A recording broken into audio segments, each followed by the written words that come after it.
बिस्मिल्लाहिर्रहमानिर्रहीम। बोलते कालम के साथ मैं आमिर रज़ा ख़ान और बड़ा मशहूर सा छोटा सा एक मिसरा है कि अपना अपना सर बचा लो दोस्तों, नारियल है बंदरों के हाथ में। जी हाँ, बिल्कुल।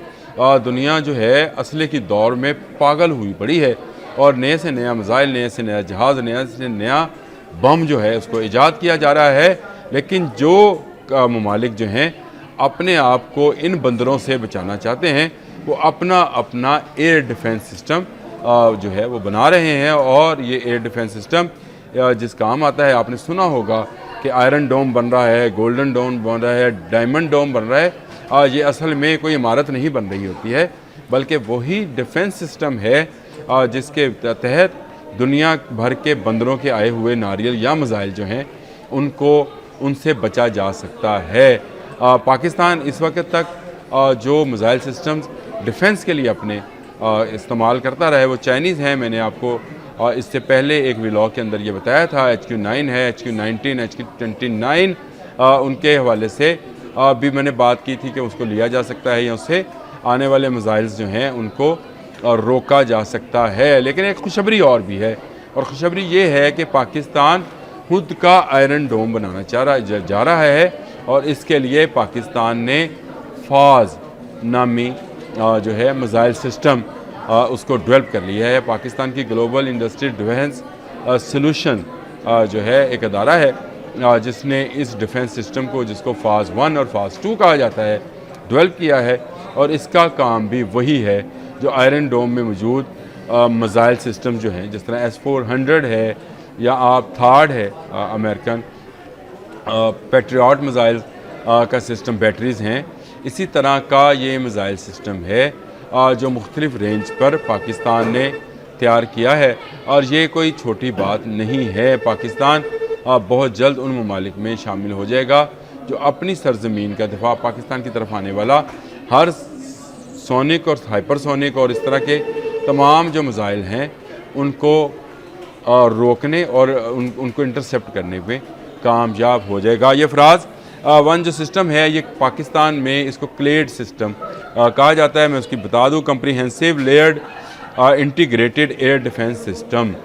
ये क्या है? इसमें सबसे पहले जो है आपके इस पूरी डोम के हिफाजत के लिए या आपकी सरजमीन की हिफाजत के लिए लड़ाका तैयारे हैं, फाइटर जेट्स हैं, जैसे JF-17 है, J-10C है और आने वाले दिनों में J-35 है। इसके बाद Z-10ME नामी हेलीकॉप्टर्स आपके पास कल उसका इफ्तिताह हो गया है, वो भी आ गए हैं। और इसके अलावा मुख्तलिफ मिसाइल जो हैं मौजूद हैं। उसके बाद ड्रोन्स का एक सिलसिला है। ये वो ड्रोन्स हैं जिनके अंदर मिसाइल इंटीग्रेटेड होते हैं और ये आने वाले मिसाइल्स को जो है उसको निशाना बनाते हैं। और फिर इसके बाद PGMs हाइपरसोनिक को निशाना बनाने वाला मिसाइल सिस्टम है, जिस तरह मैंने आपको बताया था कि HQ-19 और HQ-29 पाकिस्तान उसको लेने की कोशिश कर रहा है। लेकिन क्लैड सिस्टम जो है ये फ़ाज़ पर मबनी है। और फ़ाज़ 1 जो इसका सिस्टम है उसमें सबसे पहले जो है SL आता है, यानी सरफेस लॉन्च मिसाइल्स हैं। इनकी रेंज 20 से 25 किलोमीटर तक की है। ये छोटे हैं और ये ट्रक माउंटेड या व्हीकल माउंटेड मिसाइल हैं जो आने वाले छोटे हथियारों, जिनमें हेलीकॉप्टर्स हैं, जिनमें UAVs, ये जी जो ड्रोन्स हैं ये हैं, या निचली प्रवास करने वाले जहाज़ जो हैं उनके ख़िलाफ़ इसको इस्तेमाल किया जा सकता है। इसका अपना इंफ्रारेड जो है वो रडार है जो कि हीट से जो है अपने टारगेट तक पहुंचता है। इसकी दूसरी जो किस्म है उसमें वो RF है, इसमें फॉल रडार है, एक्टिव रडार सिस्टम इसका अपना है। ये air to air guided missile है और इसकी रेंज जो है ये 40 किलोमीटर से 80 किलोमीटर के दरमियान वाक़या है और ये बड़ी रेंज है अगर आप इसको समझना चाहें। फिर इसके बाद IR है, ये इंफ्रारेड ख़ुद का इंफ्रारेड मिसाइल सिस्टम है।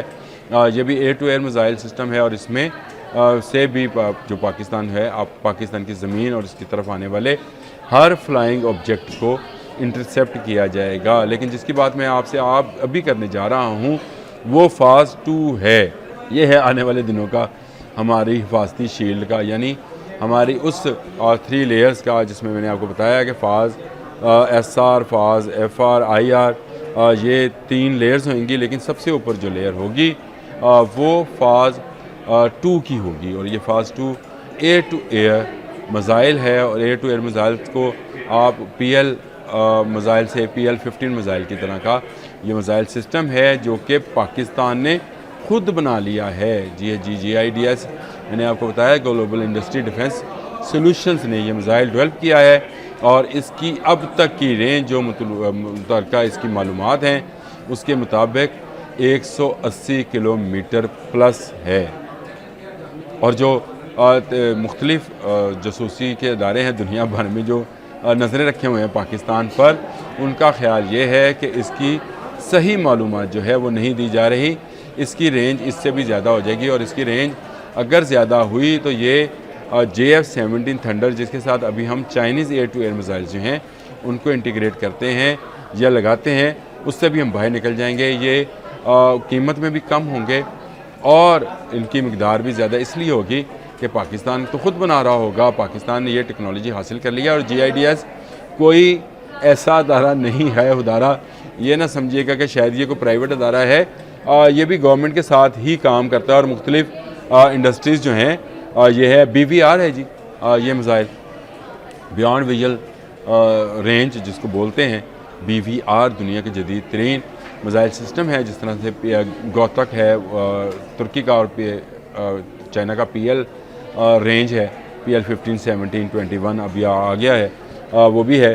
तो ये मुख्तलिफ़ कंपनीज़ के साथ मिलकर जो है GIDS ने काम किया है। इसमें बहुत सारी दूसरी कंपनी जिसमें NESCOM है, AWC है, NDC है, PAF है, जिन्होंने तावन किया है। और ये मिज़ाइल सिस्टम या वो आयरन डोम जिसका हम जिक्र ईरान इसराइल वार में इसराइल के हवाले से जानते हैं, और जिसका ऐलान डायमंड डोम के नाम से डोनाल्ड ट्रंप ने अपने इंतखाबी फतह के फौरी बाद किया था कि वो अमेरिका को बचाने के लिए डायमंड डोम बनाने जा रहा है। लेकिन पाकिस्तान जो है उसने अपनी काविशों को तेज़ कर दिया है, क्योंकि पाकिस्तान के साथ एक ऐसा दुश्मन बैठा है जो हम वक्त पाकिस्तान पर हमला करने की प्लानिंग करता रहता है। गो उसकी कभी प्लानिंग जो है वो दुरुस्त साबित नहीं हुई, लेकिन वो एक ऐसा लगड़ बगड़ है, एक ऐसा क्या उसको बोलते हैं, लगड़ बगड़ी बोलते हैं जी, है जो हर वक्त जो है इस तरह की साजिशों में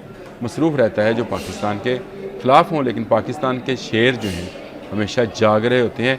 अभी आपने राइटर्स की स्टोरी पढ़ी कि किस तरह से पाकिस्तान के एयर चीफ कंट्रोल रूम के साथ वाले कमरे में आराम फरमा रहे थे, घर नहीं थे। ये जो लोग कहते हैं कि हम जाग रहे होते हैं और आर्मी वाले सो रहे होते हैं, आर्मी जाग रही होती है तो हम घरों में सो रहे होते हैं, वाकई जाग रहे होते हैं। और कैसी सिचुएशन होगी कि आपका एयर चीफ जो है बाबर सिद्धू, वो ऑपरेशन रूम के साथ वाले रूम का मतलब यही कि वहीं पर मौजूद थे, और उन्होंने ही J-10C के ज़रिए राफेल जैसी मशीन को गिराने का जो है वो हुक्म दिया।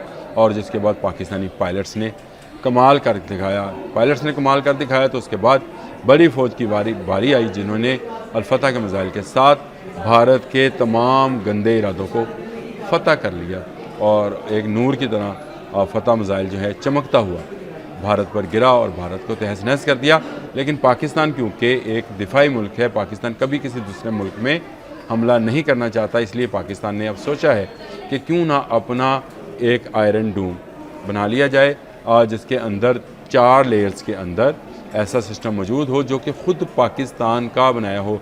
ये तमाम के तमाम जो मिज़ाइल सिस्टम्स हैं इनको इंटीग्रेटेड किया जाएगा। इनका एक कंट्रोल रूम होगा जहाँ से सारी वो हमा वक्त जो है जो मालूमात हैं दुश्मन मुल्क से आने वाले फ्लाइंग ऑब्जेक्ट्स की उनको गैदर किया जाएगा, और फिर जिस मिज़ाइल की जहाँ जहाँ ज़रूरत हुई उसको इस्तेमाल किया जाएगा। बड़ी अचीवमेंट है। मैंने कहा मैं आपसे ज़िक्र कर दूँ कि पाकिस्तान जो है फाज के नाम से जो है एक सिस्टम उसने डेवलप कर लिया है, जिसमें सरफेस टू एयर और एयर टू एयर मिज़ाइल्स का एक लंबी रेंज है। और इसमें आने वाले वक्त में इस टेक्नोलॉजी को मज़ीद बढ़ाया जाएगा, यानी अभी 180 प्लस किलोमीटर पर है, तो इसका मतलब ये है कि ये 250 किलोमीटर तक भी जा सकती है। इसमें परेशान होने वाली बात नहीं है। एक दफ़ा आपने जो है गाड़ी बनाना सीखनी होती है, फिर आप 800 से 2000 तक की गाड़ी जो है बना सकते हैं।